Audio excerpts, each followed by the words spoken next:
L'Algérie s'est accoutumée à célébrer avec l'ensemble des pays du monde cette journée mondiale de la liberté de la presse, dont le recueillement, l'enthousiasme et la fierté. Des sentiments de recueillement à la mémoire des chouhadas de la glorieuse révolution de novembre,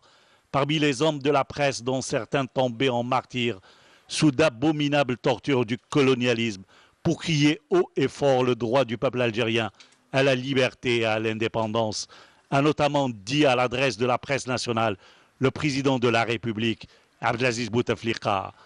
Nous nous inclinons également en cette journée à la mémoire des martyrs du devoir national, parmi la famille de la presse dans toute sa composante fauchée par le terrorisme abject durant des années d'épreuves et de tragédies nationales.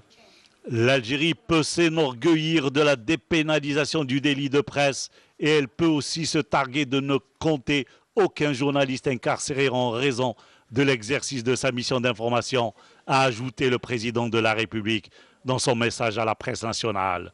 Plus loin, le président de la République dira que l'Algérie est également en droit de s'enorgueillir de la constitutionnalisation de la liberté de la presse écrite et audiovisuelle, et même sur les réseaux d'information, loin de toute restriction ou toute forme de censure préalable. Une constitution qui garantit la diffusion des informations, des idées, des images et des opinions en toute liberté et dans le respect des constantes et valeurs de la nation et des droits de la personne.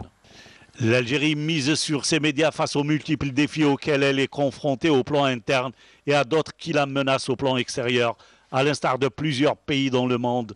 Si la presse nationale est tenue d'assurer un rôle important dans la promotion de l'image de l'Algérie et dans l'accompagnement de la société sur la voie du changement et de la réforme, ces hommes et ces femmes sont appelés en outre à jouer un rôle de contrôle et de gardien vigilant pour relever toutes les insuffisances affectant nos affaires publiques et parfois notre quotidien. Un rôle qui encourage les réformes, contribue à rectifier la situation et exiger même des comptes, le cas échéant.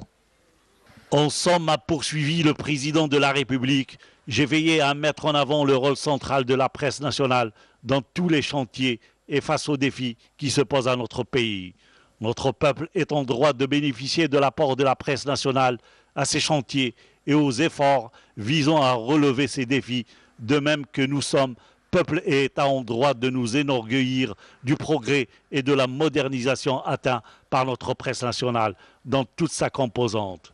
Je conclurai, dira-t-il, en vous réitérant, hommes et femmes des médias, mes encouragements et ma considération en vous souhaitant individuellement et collectivement succès et réussite.